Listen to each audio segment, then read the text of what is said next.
నమస్తే. Welcome back to our channel voice of Lakshmi. R Sandhyadevi గారు రచించిన ప్రియవాదిక అనే నవలను ధారావాహికంగా వింటున్నాం కదండి. ఇక రెండవ భాగాన్ని మొదలు పెడదామా? వసంత సాయంత్రం కోర్టు నుండి రాగానే స్నానం చేసి బట్టలు మార్చుకుని మంచం మీద అలా పడుకుంది. ఆమెకు బెనర్జీ గుర్తుకొచ్చాడు. తను చదువుకునే రోజుల్లో అతను ఆ రోజు బస్టాండ్లో కనిపించగానే తన మనసు వశం తప్పింది.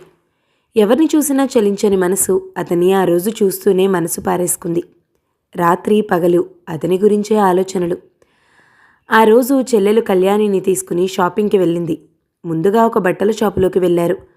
ఆ షాపులో అడుగు పెడుతూనే వసంత క్షణంసేపు అలా ఉండిపోయింది. కళా నిజమా? అతనే. ఆమె మనసు పాలసముద్రం అయింది. హృదయంలో కోయిల గొంతెత్తి పాడినట్టు మనసంతా పరవశంతో నిండిపోయింది. కౌంటర్ దగ్గర ఒక అతను కూర్చున్నాడు. ఆ షాప్ అతను సింధీ. అతనికి ఎదురుగా ఒక కుర్చీ వేసుకుని కూర్చుని హిందీలో ఏమిటేమిటో మాట్లాడుతున్నాడు. ఇతను అతన్ని చూస్తూనే తెలుగు అతను కాదని తెలిసిపోతుంది. బహుశా బెంగాలీలో అవ్వచ్చు. అతను నవ్వుతూ ఫ్రెండ్తో మాట్లాడుతున్నవాడల్లా అప్రయత్నంగా తల తిప్పి ఇటు చూశాడు. అంతే, క్షణంసేపు అలా ఉండిపోయాడు. ఆమె కూడా అలాగే చూడసాగింది. ఇద్దరి కళ్ళు కలుసుకున్నాయి. వాళ్ళ చూపులు అందమైన మాలికల్లా అల్లుకుపోయాయి. క్షణంసేపు మీరిక్కడున్నారా అన్న భావం ఆమె కళ్ళలో తొంగి చూసింది. నువ్వు అనుకోకుండా నా కళ్ళ పట్టం నిజంగా ఈరోజు ఎంత మంచి రోజు అన్న భావం అతని కళ్ళలో కదిలింది. అతని పెదవులపై చిరునవ్వు నాట్యం చేసింది. కళ్ళలో వింత కాంతి తళుక్కుమంది. వసంత కనురెప్పలు బరువుగా కిందికి వాలిపోయాయి. చెంపలు కెంపులయ్యాయి. కళ్యాణికి క్షణంసేపు ఏమీ అర్థం కాలేదు. అక్క ఎందుకలా నిలబడిపోయింది? అక్కడ కూర్చున్న అతని అక్కకి తెలుసా? రకరకాల ప్రశ్నలతో ఆమె మనసంతా నిండిపోయింది. వసంత మెల్లగా ముందుకు కదిలింది. అతని వైపు మళ్ళీ మరోసారి చూడాలనిపిస్తుంది. చూస్తే తన మనసులో దాగున్న రహస్యం కాస్త అతనికి తెలిసిపోతుందేమో. తెలిసిపోతే అతనికి తను లోకువైపోదు. వసంత చీరలు చూడసాగింది. కళ్యాణి చీరలు చూస్తున్నా మనసు ఆలోచిస్తూనే ఉంది. అక్కవైపు అతని వైపు మార్చి మార్చి చూసింది, ఎవరికీ తెలియకుండా. అతను మాత్రం వసంత వైపే కుతూహలంగా అనురాగంగా చూడసాగాడు. వీళ్ళిద్దరికీ పరిచయం ఉందా? కళ్యాణి చీరలు చూడసాగింది. వసంత ఏవో 4 చీరలు ఎంచి ప్యాక్ చేయించింది. డబ్బు ఇవ్వడానికి కౌంటర్ దగ్గరకు వెళుతూ ఉంటే ఆమె గుండెలు గుబగుబలాడసాగాయి. మనసంతా అనిర్వచనీయమైన ఆనందంతో నిండిపోయింది. అప్రయత్నంగా అతని వైపు చూసింది. అతని కళ్ళు ఆమెనే సూటిగా చూడసాగాయి. వసంత తడబడినట్లయింది. అతని కళ్ళు స్నేహపూర్వకంగా నవ్వాయి. అప్రయత్నంగా ఆమె పెదవులు చిన్న చిరునవ్వుని వెదజల్లి వెంటనే సర్దుకుని గప్చుప్గా ఉండిపోయాయి. డబ్బు చెల్లించి బట్టల ప్యాకెట్ పట్టుకుని షాపు బయటకు వచ్చింది. కళ్యాణి మౌనంగా అక్కను అనుసరించింది. వసంత తిరిగి అతని వైపు చూడలేదు. కళ్యాణి మాత్రం ఎందుకో అప్రయత్నంగా అతని వైపు తిరిగి చూసింది. అతను మాత్రం వసంత వైపే దృష్టి ఉంచి రెప్పవాల్చకుండా చూడసాగాడు. కళ్యాణికి ఏదో అర్థమైన దానిలా ముఖం తిప్పేసుకుంది. అక్కా చెల్లెలిద్దరూ ఇంటికి వచ్చేశారు. ఇంటికి వచ్చిన దగ్గర నుండి వసంత పరధ్యానంగా ఉండిపోయింది. సోఫాలో కూర్చుని పుస్తకం చదువుకుంటున్నా ఏదో ఆలోచన. భోజనం చేస్తున్నా డైనింగ్ టేబుల్ మీద ఏ వంటకాలున్నాయో, తను ఏం తింటుందో ఆ ధ్యాసే లేదు. కళ్ల ముందు అతని రూపమే కదులుతుంది. అతని చిరునవ్వులు, ఆ కళ్ళ పలకరింపులు అన్నీ ఆమెకు సినిమా రీల్స్లా కళ్ళలో కదలసాగాయి. పడుకున్నా నిద్ర పట్టడం లేదు. అటు నుండి ఇటు, ఇటు నుండి అటు పక్క మీద కదులుతున్నా మనసు రకరకాలుగా ఆలోచిస్తుంది. పక్క మంచం మీద పడుకున్న కళ్యాణి అక్కనే జాగ్రత్తగా గమనించసాగింది. ఆమె షాప్కి వెళ్ళిన దగ్గర నుండి గమనిస్తుంది అక్క మనసులోని అలజడి.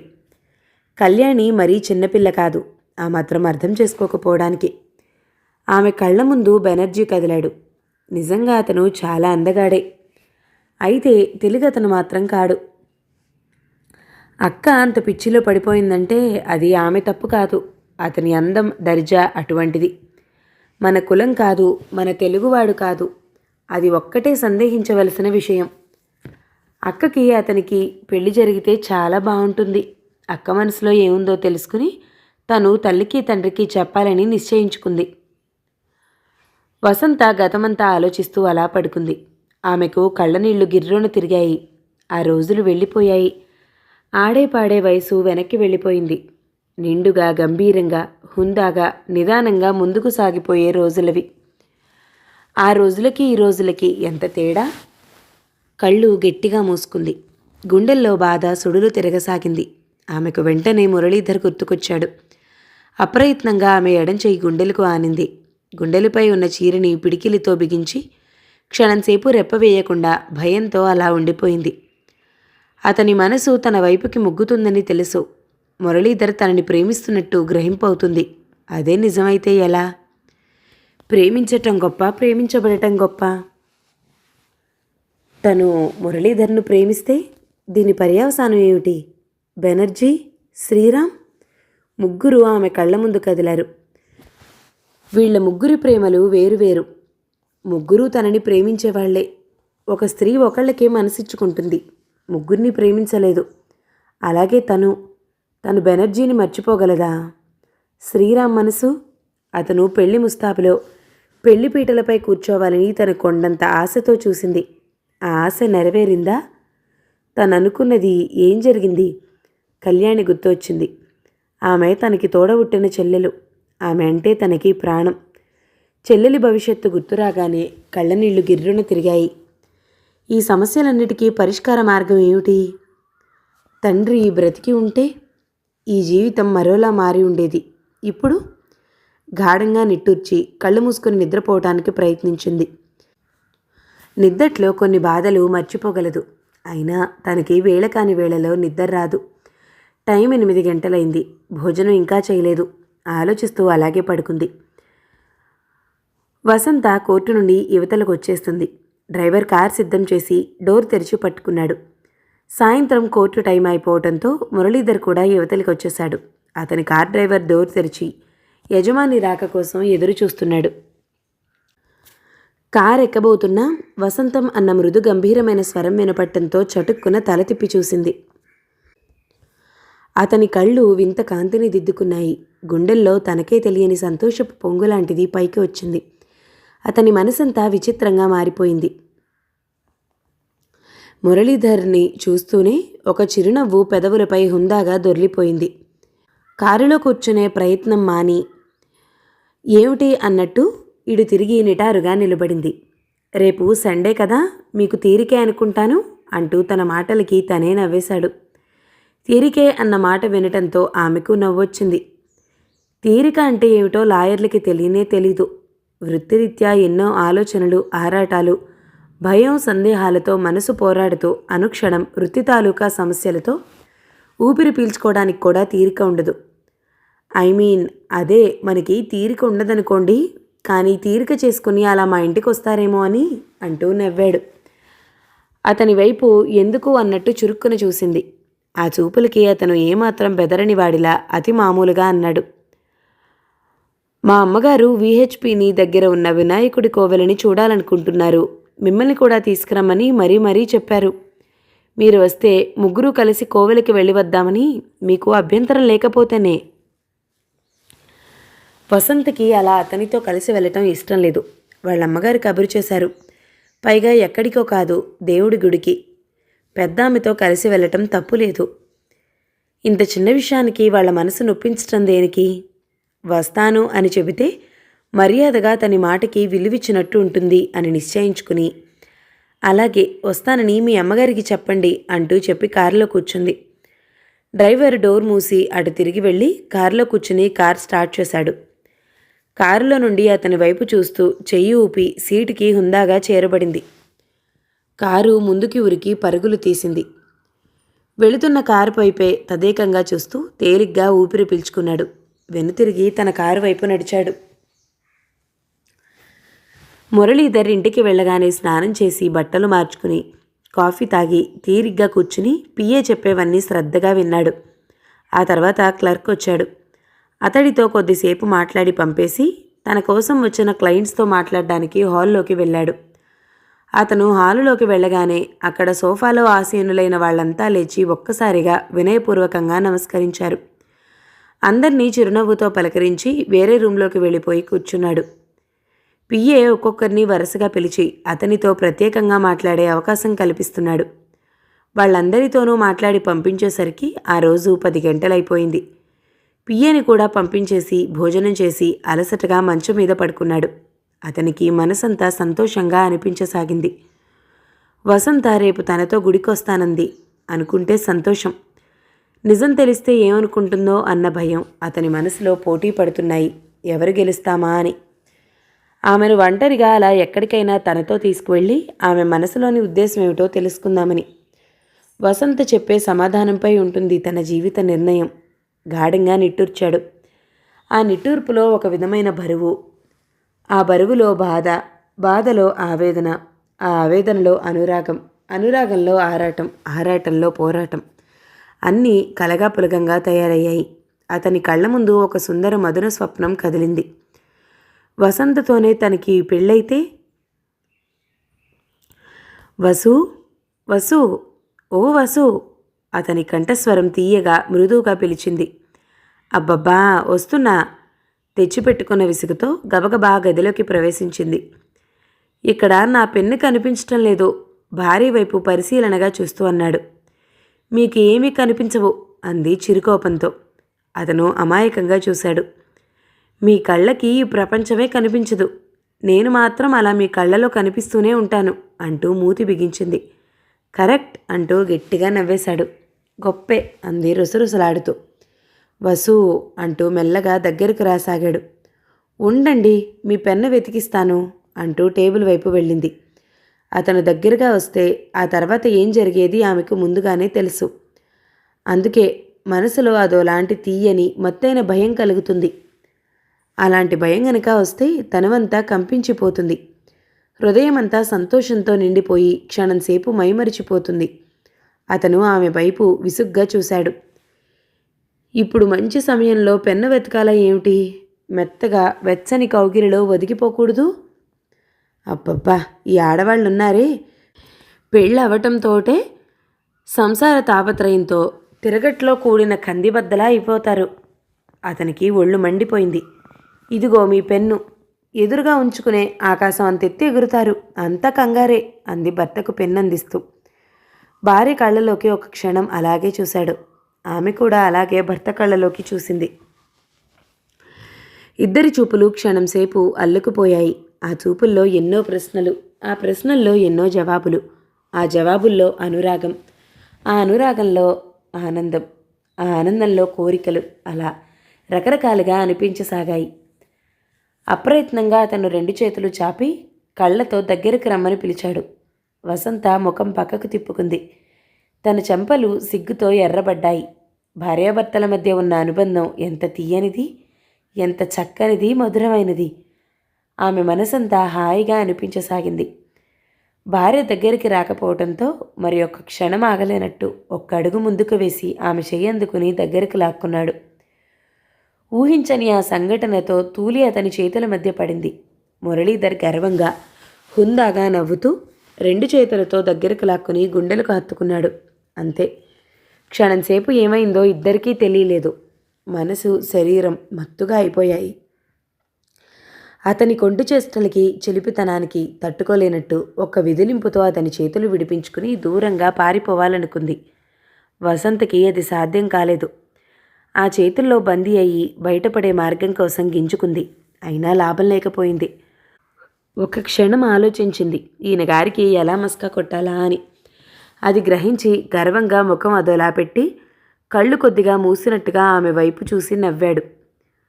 నువ్వు నా పట్టు నుండి తప్పించుకుని ఒక్క అడుగు కూడా ముందుకు వెళ్ళలేవు అన్న భావం అతని కళ్ళలో తొణికిసలాడింది. అత్తయ్య వస్తున్నట్టున్నారు. కంగారు పడుతూ భయంగా అతని పట్టు విడిపించుకోవడానికి ప్రయత్నించింది. అంతే, అతను ఆమెను టక్కున వదిలిపెట్టేశాడు. ఆమె లేడి పిల్లలా చెంగున గెంతుతూ తుర్రున పిట్టలా పారిపోతూ పకపకా నవ్వుతూ కొంటెగా వెక్కిరించి మరీ వెళ్ళింది. తల్లి వస్తుందని కంగారు పడిపోయాడు. ఎంత భయపెట్టింది! ఆ వెంటనే అతనికి ఉడుకుమొత్తనం వచ్చేసి కుడికాలితో నేలను బలంగా తన్నాడు. ఉండు, నీ పని రాత్రికి చెప్తాను అన్నట్టు. మురళీధర్కి భార్యపై చెప్పలేని కోపం ముంచుకొచ్చింది. భోజనాల దగ్గర కూడా మాట్లాడలేదు. భర్త కోపానికి కారణం గ్రహించుకుని వసంత మనసులోనే నవ్వుకుంది. ఈయన గారి కోపం తనకొక లెక్క. నీటిలో బుడగలా ఇలా వచ్చి అలా పోతుంది అనుకుంది మనసులో. ఆ రాత్రి గదిలోకి వచ్చిన ఆమె తల తిప్పి మంచం వైపు చూసింది. మురళీధర్ మంచం మీద అటు తిరిగి పడుకున్నాడు. అతను అలిగి అలా పడుకున్నాడని వెంటనే గ్రహించుకుని చిరుచిరు నవ్వులతో జడ ముందుకు వేసుకుని ఒక్కో పాయ అల్లుకుంటూ వయ్యారంగా నడుస్తూ మంచం సమీపించింది. మురళీధర్కి తెలుసు వసంత గదిలోకి వచ్చిందని. మరి కాస్త బిగుసుకుని పడుకున్నాడు. యాండీ మంచం మీద కూర్చుంటూ మృదువుగా పిలిచింది. అతను పలకలేదు. యాండీ ఈసారి మరి కాస్త గట్టిగా పిలిచింది. అతను పలకలేదు సరికదా, కొద్దిగా కదలనైనా కదల్లేదు. మంచం మీద అతని పక్కన నడుం వాలుస్తూ అతని భుజం మీద చెయ్యి వేసి కుదుపుతూ పిలిచింది. అతను మాట్లాడకపోవటంతో విసిగిపోయినట్టుగా అయింది. సరి, మీరు మంచి నిద్రలో ఉన్నట్టున్నారు అంటూ బరువుగా నిట్టూర్చి, ఒక మంచి మాట చెప్పాలనుకున్నాను. ఏం చేస్తాను? రేపు చెప్తాను, లేదా ఎల్లుండి, లేదా ఎప్పుడో చెప్తాను అంటూ ఓరగా అతని వైపు చూసింది. ఆ మాటలు వింటూనే మెల్లగా కదిలి వెల్లకిలా పడుకున్నాడు. ఆ మాట వింటే ఈయన ఎంత మురిసిపోతారో. ఏం చేస్తాను, లేపినా లేవటం లేదు. ఆ మంచి మాట నా గుండెల్లో భద్రంగా దాచుకోవాలి అంటే నా మనసు ఆగటం లేదు. ఈయనకు చెప్పమని ఒకటే పోరు పెడుతుంది, అయినా తప్పదు అని తనలో తాను అనుకున్నట్టుగా పైకంటూ వస్తున్న నవ్వు ఆపుకోవడానికి విశ్వప్రయత్నం చేస్తూ భర్త వైపు ఓరగా చూసింది. అప్పుడే అతను మనసులో ఆరాటాన్ని అణుచుకోలేక భార్య వైపు ఓరగా చూశాడు. అలా చూడటం భార్య కళ్ళపడి దొరికిపోయినట్లయ్యాడు. వసంత గట్టిగా నవ్వేసింది. చేసేది లేక అతను నవ్వేసి భార్య వైపు తిరిగి ఆమె నడుం చుట్టూ చేయి వేసి దగ్గరకు లాక్కుంటూ తెచ్చిపెట్టుకున్న కోపంతో ఆమె వైపు సూటిగా చూశాడు. ఏమిటో ఈ కోపం? నేను చేసిన నేరం ఏమిటి అంటూ అతని ముక్కు పట్టి ఊపింది. ఏది మాట చెప్తాను అన్నావు, చెప్పు అంటూ మరింత దగ్గరికి లాక్కున్నాడు. ఇప్పుడు కాదు, నాకు నిద్ర వస్తుంది అంది మొండిగా బొంగమూతి పెడుతూ. తంతను, ముందా మాట ఏమిటో చెప్పు. అవును, మీరు మంచి నిద్రపోతున్నారో నా మాటలతో మెలకు వచ్చేసిందా? ఇక మాట్లాడను, అడి తిరిగి బజ్జోండి అంటూ అతని చెంప మీద జోకొట్టసాగింది. వేషాలు వేయక ముందు ఆ విషయం ఏమిటో చెప్పు. ఇప్పుడు కాదు, రేపు అంటూ మురిపించింది. అతను వదిలిపెట్టలేదు. చాలాసేపు భర్త దగ్గర గారాలిపోయి అప్పుడు చెప్పింది. అతని చెవిలో మెల్లగా ఆ మంచి మాట కాస్త చెప్పి చప్పున అతని గుండెల్లో తలదా చేసుకుంది. అంతే, అతనికి ఒక్కసారిగా ఆనందం ముంచుకొచ్చేసింది. తను తండ్రి కాబోతున్నాడా? ఆ అదృష్టం వసంత కలగజేస్తుందా? పట్టరాని సంతోషంతో ఆమెను చుట్టేశాడు. అబ్బా ఏమిటండి, వదలండి అంటూ మురిసిపోతూ అతని గుండెల్లో వదిగిపోసాగింది. తను తండ్రి కాబోతున్నాడు, వసంత తల్లి కాబోతోంది. ఆ ఆలోచన అతన్ని ఉక్కిరిబిక్కిరి చేయసాగింది. మురళీధర్ కళ్ళ ముందు ఆ సందర స్వప్నం కదులుతూ ఉంటే ఒక క్షణం తనని తాను మర్చిపోయాడు. అంతలో ఫోన్ రింగ్ అవటంతో ఆ సుందర స్వప్నం కాస్త కరిగిపోయి మామూలు మనిషి అయ్యి విసుగ్గా చేయి చాపి రిసీవర్ అందుకుని హలో అన్నాడు. అవతలి ఫ్రెండ్తో 10 నిమిషాలు మాట్లాడి ఫోన్ పెట్టేసి ఆలోచనల్లో పడ్డాడు. ఇంత అందంగా తన సంసార జీవితాన్ని ఊహించుకుంటున్నాడు. వసంతతో తన పెళ్లి జరిగి ఇంత అందమైన అపురూపమైన జీవితాన్ని గడిపితే అతనిలో ఏదో తెలియని ఆరాటం, అనురాగం ఉవ్వెత్తున ఎగిసిపడ్డాయి. రేపు ఒంటరిగా వసంతతో మాట్లాడే అవకాశం దొరుకుతుంది. ఆ అవకాశాన్ని జారవిడుచుకోకూడదు. ఆమె మనసు తెలుసుకుని తల్లిదండ్రులతో చెప్పి పెళ్లికి ముహూర్తం పెట్టించి ఆమెను వివాహం చేసుకోవాలి. పెళ్ళి అంటూ చేసుకుంటే ఆమెనే వివాహం చేసుకోవాలి. మురళీధర్ మనసులో గట్టిగా నిశ్చయించుకున్నాడు. అతనికి ఎందుకో ఆ సమయంలో మనసంతా తేలికై గుండెల్లో సంతోషం పరుచుకుంది. వసంత తనది, ఈ ఇంటి కోడలిగా కొద్ది రోజుల్లో రాబోతుంది. మురళీధర్ మనసంతా వింత ఆలోచనలతో నిండిపోయింది. కళ్ళు మూసినా తెరిచినా వసంతే కనిపించసాగింది.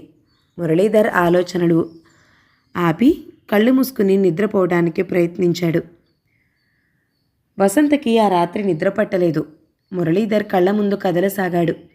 అతనితో కలిసి కోవెలకు వెళ్ళటం అంటే ఆమెకు ఇష్టం లేకపోయినా తల్లి కూడా వస్తుంది కాబట్టి పర్వాలేదు. అయినా అతను అంత సభ్యతా సంస్కారం లేని మనిషి కాడు. మంచి మర్యాద తెలిసిన మనిషి. ఏమైనా రేపు వాళ్లతో వస్తానని చెప్పింది.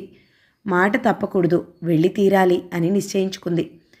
అతను కారు దగ్గరికి వచ్చి నిలబడటం, తనని వాళ్లతో రమ్మని అడగటం, తను వస్తానని అనగానే అతని కళ్ళలో కాంతి, ముఖంలో సంతోషం చూస్తూ ఉంటే ఆమెకు బెనర్జీ గుర్తురాసాగాడు.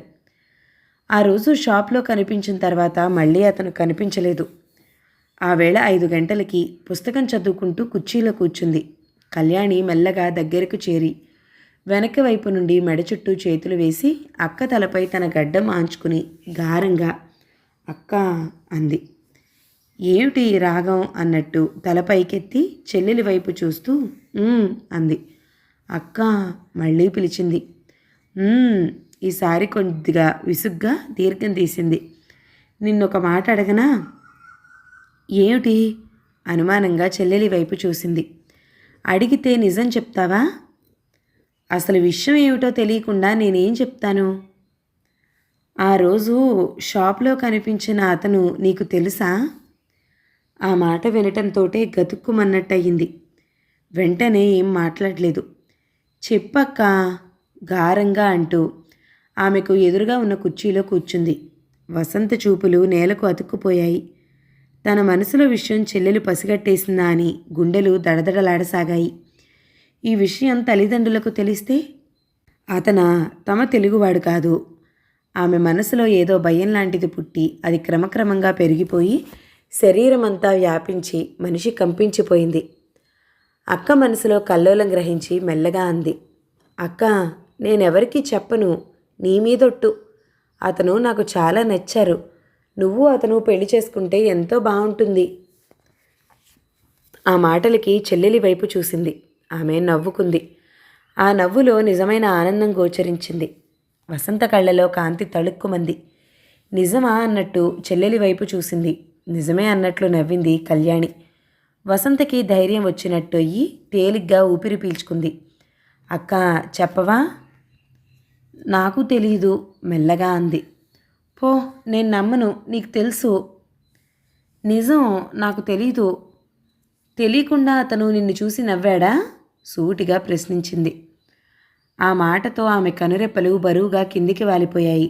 చెంపలు సిగ్గుతో ఎర్రబడ్డాయి. అక్క పరధ్యానంగా ఊహాలోకంలో విహరిస్తూ అంది. చెప్పవా?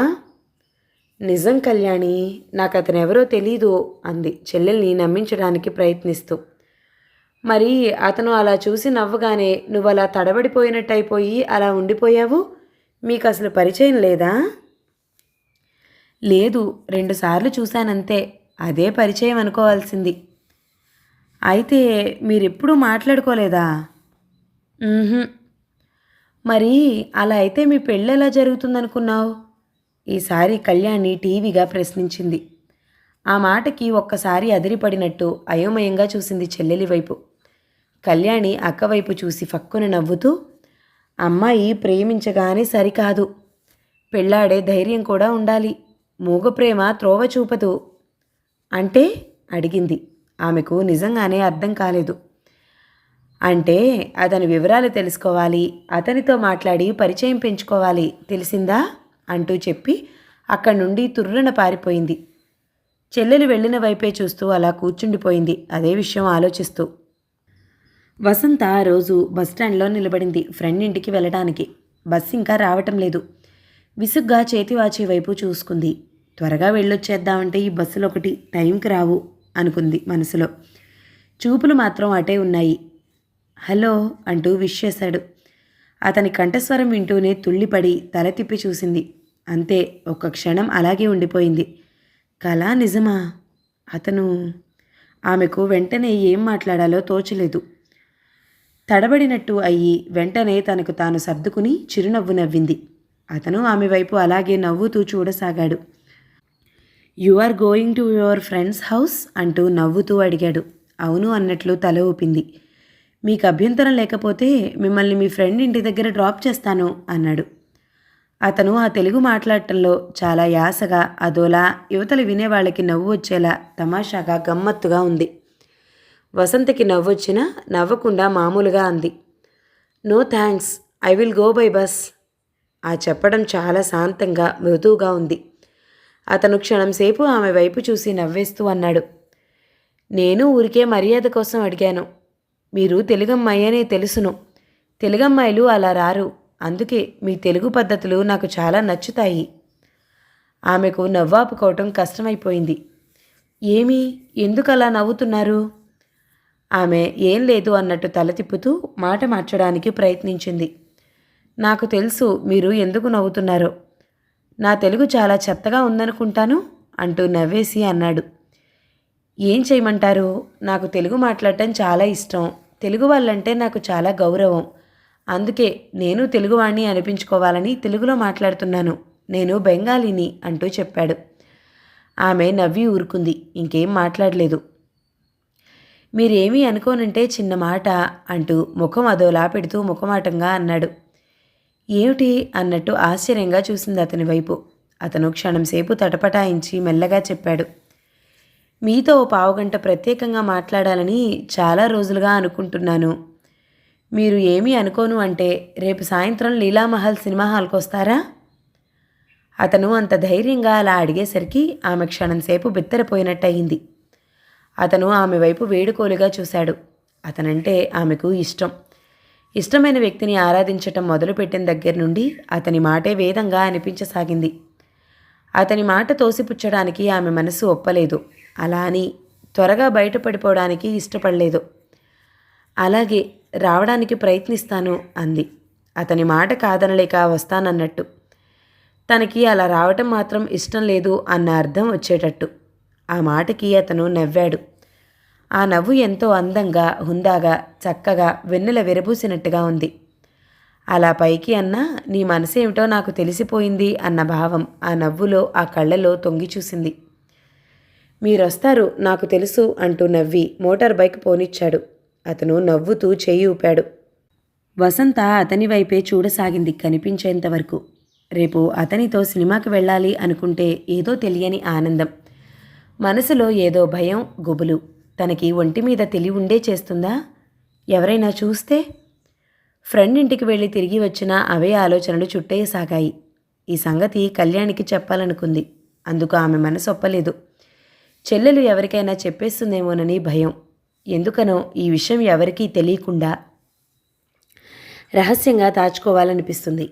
ఆ రాత్రంతా అతనే కళ్ళలో కదలసాగాడు. అయితే అతనికి తనంటే ఇష్టమే అన్నమాట. ఇష్టం అన్నమాట తలుచుకోగానే ఆమె ముఖం సిగ్గుతో ఎర్రబడింది. బెనర్జీ ఎంత చక్కనివాడు, ఎంత మర్యాదైన మనిషి. అతను తెలుగు అతను కాదు, బెంగాలీ. ఇద్దరికీ పెళ్లి జరుగుతుందా? అందుకు పెద్దవాళ్ళు ఒప్పుకుంటారా? జరగని పెళ్లికి ఆర్భాటం చేస్తున్నట్టు అతన్ని ప్రేమించటమా? ఇది జరిగే పనా? ఆమె మనసులో డీలా పడిపోయింది. ఏమైనా తను మాత్రం బెనర్జీని మర్చిపోలేదు. అతన్ని దూరం చేసుకోలేదు. అతన్ని తను మనస్ఫూర్తిగా ప్రేమిస్తుంది. అతను తనని ప్రేమిస్తున్నట్టు తెలుస్తుంది. అంతకంటే ఏం కావాలి? ఇద్దరూ ఇష్టపడితే పెద్దల ఇష్టం ఏముంది? వసంత మనసులో నిశ్చయించుకుంది. 2వ భాగం సమాప్తం. మిగతా కథని తర్వాతి భాగంలో విందామండి. నవల మీకు నచ్చితే లైక్ చేయండి, షేర్ చేయండి, మంచి కామెంట్ చేయండి. మన ఛానల్ని తప్పకుండా సబ్స్క్రైబ్ చేయండి. Thank you so much for watching. నమస్తే.